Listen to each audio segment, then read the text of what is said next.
So how did I get here? It started way back at conception with parents who defy convention and social norms. Unless, of course, they make sense. My father might be considered weird. No television was allowed at home when I was growing up. And in the 70s, everyone thought he was crazy when he volunteered hundreds of hours of free time as an activist for smoke-free air in public places. Back then, he was pretty much alone in his beliefs about the effects of secondhand smoke. But he had lost his mother and father to lung cancer, even though only his father smoked. So he put two and two together and figured his mother must have gotten it secondhand. And he's a health nut. No sugar was allowed at home. He even lobbied successfully for a candy-free checkout lane in our local grocery. These days, my father doesn't own a car, mostly for environmental reasons. He bikes everywhere, and at age 73, he's in excellent shape. And finally, he's considered cool. You might think my mother's weird too. She went for natural childbirth and was completely comfortable nursing us in public. Even now, she can't be bothered with concerns about what people think of her. Growing up with non-conventional parents wasn't always easy, but I'm grateful now that they showed me just because everyone else is doing something, it doesn't necessarily mean it's the right thing to do.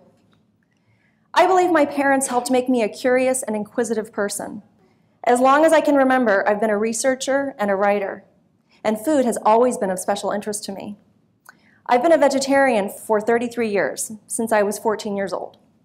And that's with an O-negative blood type that's supposed to require flesh as food. My motivation to go veg was not health. It was simply the gross out factor of eating dead animals. I was thrilled the moment I learned I didn't need to eat animals to survive. The only problem was I didn't know a single other vegetarian. I felt pretty alone, and I hoped nobody would notice I wasn't eating meat. I just wanted to be accepted. My diet was reasonably good, but not optimal. I was actually a junk food vegetarian, and there was definitely room for improvement. Back in 2005, I got inspired to dig more deeply into health. I had seen Morgan Spurlock's eye-opening film Supersize Me, where he used himself as a guinea pig to see what would happen if he consumed only fast food for 30 days. As you may have seen, the results were devastating to his health. I thought Spurlock's film begged the question what the other end of the food spectrum would look like. So I got the inspiration to subject myself to a 30-day experiment consuming only raw, vegan, organic, plant-based foods.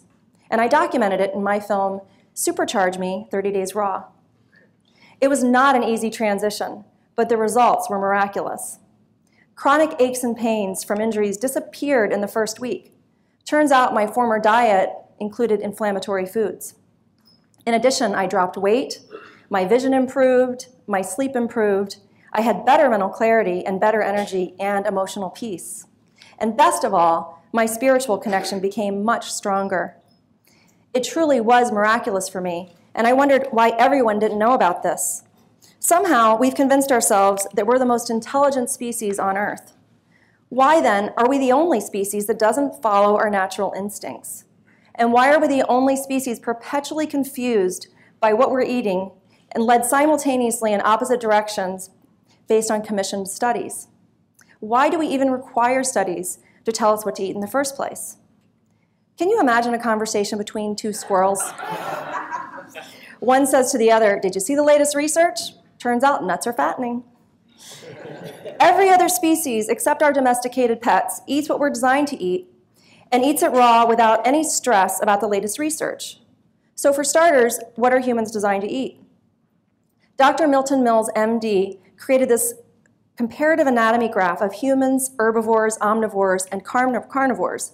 If we were designed to eat animals, we would have sharp teeth like carnivores and omnivores, and we'd have strong, sharp claws. Ladies, how easy is it to break a nail? And we'd have a different type of saliva and a different digestive system, and we'd have the instincts for it. Which reaction would you expect of a 5-year-old girl getting a cute little bunny in her Easter basket? Would she be overcome with joy and want to cuddle that bunny? Or would she proceed to tear it to pieces by any means necessary and begin eating it? Can you imagine your horror? If you and she were designed to eat bunnies, you'd be proud of her animal instincts, not rushing to make an emergency call to a psychiatrist. So why did we start eating animals in the first place? Was it because of the elimination of plant foods after the Great Flood documented in the Bible? Who knows? And why do we start nursing from cows? Who knows? It does seem bizarre. It does seem bizarre to nurse all of our lives from a completely different species. Native Americans didn't do it, and apparently were shocked to see the European settlers milking their cows and, in fact, owning them as property. We certainly have plenty of other options these days. So what are the health consequences of our animal consumption behavior? According to T. Colin Campbell, who conducted the largest multi-generational nutrition research project in history, people with traditionally vegan diets had virtually no cancer or heart disease, and those with diets including meat and dairy did. He found that casein, the main protein in dairy, is the most potent carcinogen to which human beings are routinely exposed. Dr. Terry Mason, former national chairman of urology at the National Medical Association and former commissioner of health for the city of Chicago, said erectile dysfunction is an early warning sign for heart disease. He calls it the canary in the coal mine. Turns out it's all about blood flow. The arteries to the penis are smaller than the arteries to the heart, and so they get clogged first. Animal foods clog the arteries. Dr. Mason advises his patients to go vegan for their health and for their sex life. Well, hello. Who needs drugs? And what about the consequences to humanity in general? 950 million people in the world are starving to death. Why is that?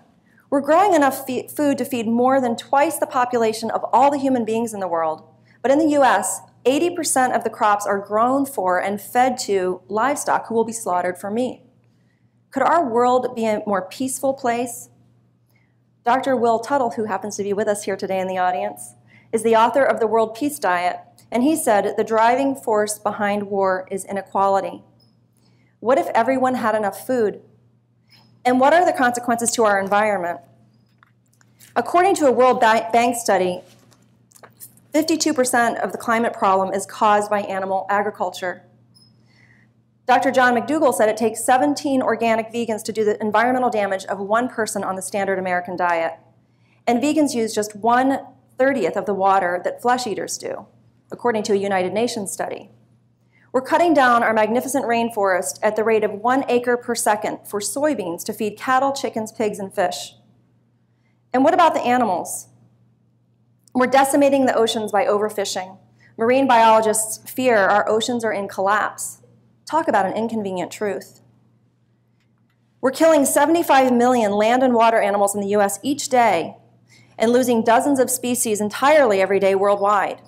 We're currently in the middle of the largest mass extinction of species in 60 million years. We have a lot of eyes on us.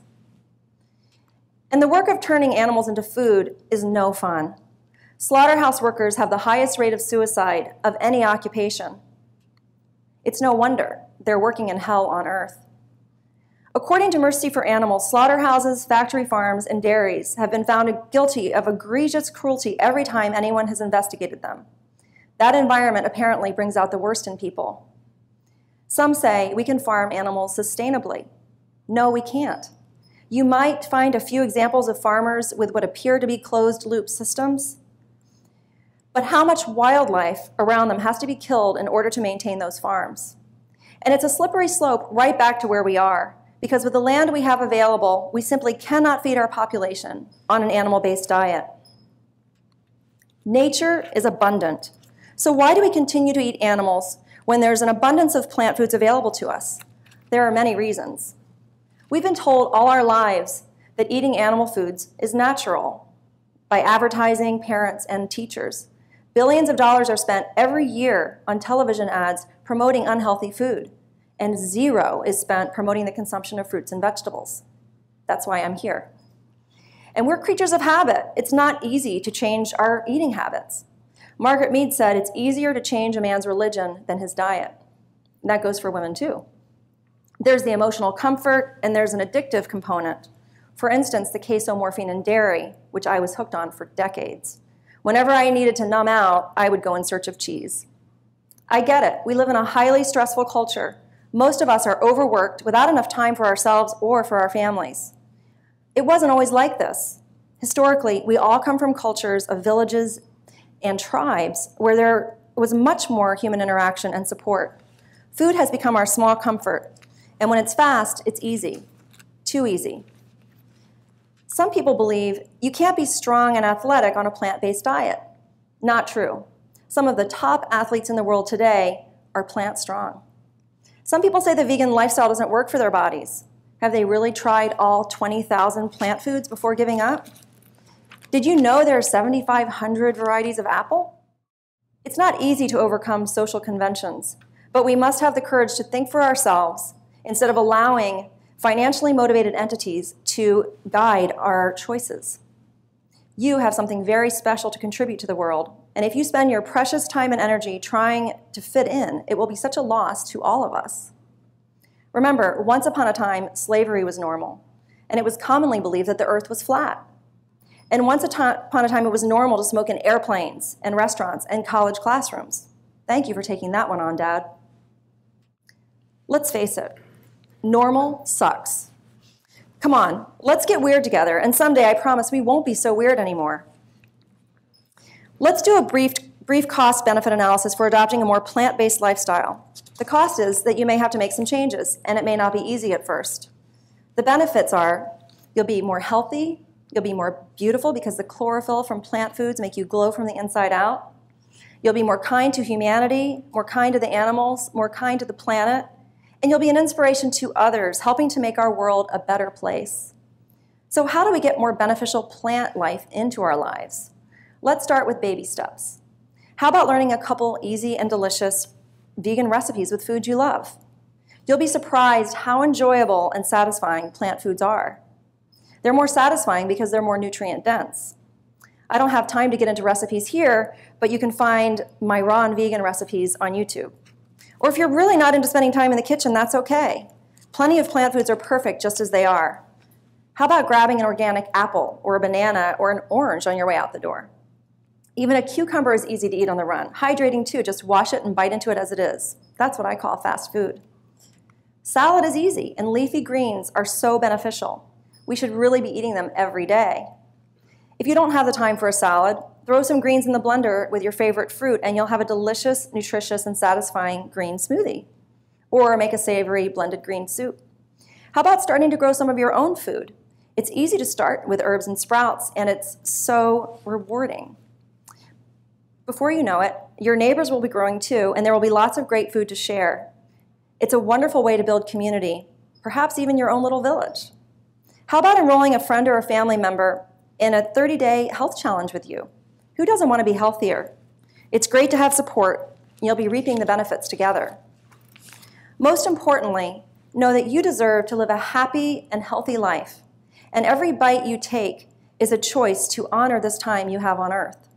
And how magnificent that by honoring yourself, you're also honoring all of humanity, this planet we share, and the animal kingdom too. Do you believe where your food comes from might affect your quality of life? I sure do. So I'll be enjoying my food from heaven on earth. And I brought apples to share.